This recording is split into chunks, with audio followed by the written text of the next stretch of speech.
I remember the first camp that SCI had, we all found out about it in the neighborhood. Of course, it wasn't any social network, everything was pretty much word of mouth. I thought it was going to be a basketball camp. So I'm like, okay, just roll the balls out and go ahead, and we're going to go ahead and do our thing and showcase our talent. And the employees at SCI said, oh no, we're going to put you in classrooms, teach you about life lessons, teach you how to write a checkbook, teach you how to treat a woman right, teach you how to be able to mingle with any society, no matter if they're black, white, whatever it is. What SCI has done is cut the middleman out and said, this is what we're going to do, this is how we're going to represent. And no matter if you understand or not, we're going to make sure that these young people get the best education and the best knowledge that we can give them. If an outsider came to the park, we checked you out. And if you were, Blood or a Crip or something like that, we made sure we kept people on the outside. Bloods, y'all stay over there. Crips, you stay over here. But we're balling right now. And a lot of them were athletes too. So they had to come and ball with us anyway. So we made everybody come together. And so the ones who were trying to do negative things, they end up changing their mindset. This was what's working right here. And they see Mr. Hobson coming in every day. From Mr. Leary to Mr. Hobson to Mr. Bontemps to Coach Marshall Haskins to all the individuals who were there, Ms. Joy, everybody. They was always consistent in asking, what can I do to make your life better? I took from SCI, not just the basketball part, not just the arts and crafts, but the people's relationship that they want to have with us young people. That was special. This is Damon Stoudemire. Me and TB, actually we met when he was playing baseball. TB came and picked me up from my mother's house at like 8:39 in the morning. And I was with him all day, and he dropped me off about 3:30, and man, we talked about life, we talked about basketball, we talked about making it. And for two dudes that grew up in Northeast Portland, that was what it was all about at that time. Well, I got drafted in 1991 on the 11th pick of the NBA draft, the Cleveland Cavaliers. That was a great experience. I wanted to take the whole neighborhood with me. Then just got my feet wet, sat behind Mark Price for 4 years. Didn't complain, didn't say a word, just learned. And once I got my opportunity, my 5th year in the league, I took off from there, and it was to become an all-star and represent the city the way I wanted to from a starting point guard position. Julius Erving, the great Dr. J, he said on TV, he was working with NBC at the time, and he said, I respect players who can do at least 10 years in the NBA. And when I heard that my 3rd year in the league, I was trying to rush to get to that 10 years so I could say Dr. J can respect me. And so I was able to do 12 years, and what a blessing. My name is DAUNTE PASCHAL, Sr., and I've known Terrell probably since around the 4th grade. Back in high school, Terrell would call and ask, how'd you play tonight? What did you do tonight?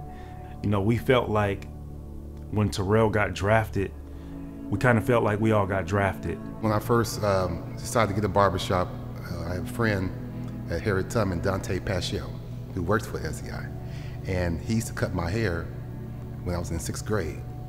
And so I made a joke to him as kids. And I said, one of these days, I'm gonna get me a barbershop, and you're gonna be the first person I hire.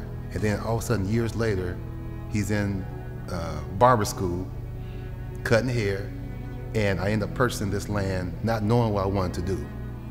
We pull up to this open lot, and Terrell's like, yeah, you know how he talks. He's like, yeah, I just bought this. And I look at the lot, and it's a fenced, just a gate of dirt. And so I'm like, oh, cool. And I said, wait a minute, Terrell, you can't be a hypocrite and say you're gonna hire somebody as a kid and not build what you say you're gonna do. So I built the barbershop, and he was the first person I called to be a barber in my barbershop. I don't want individuals to talk about my basketball career first. I want to be a good person. I have a school here, multitudes of mercies here at the barbershop that we've been having for the last 2 years, that we're making an impact on young people, just like SCI made an impact on a lot of us.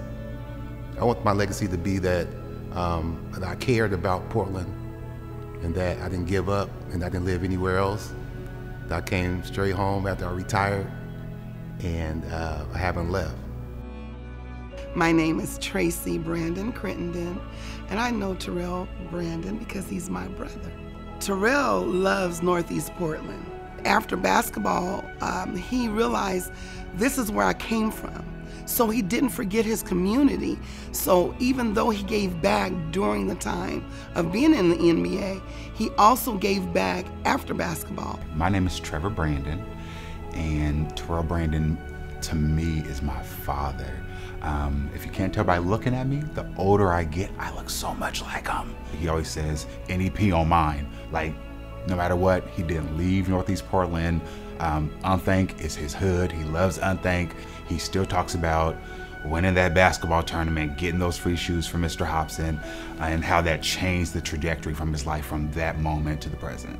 It's just an honor and a privilege that SI would even have the audacity to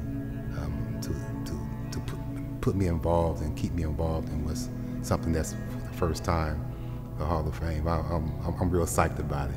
I envision Terrell's legacy to be a man that loved his family, that loved his community, that loved people regardless of race, color, creed, and a man that loves his children, a man that loves to give back without being recognized.